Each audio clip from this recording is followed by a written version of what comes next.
This is a 1999 Harley Davidson 1200 Sportster.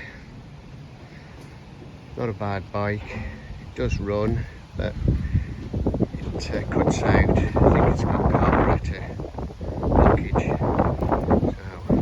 So I'll just start it up now.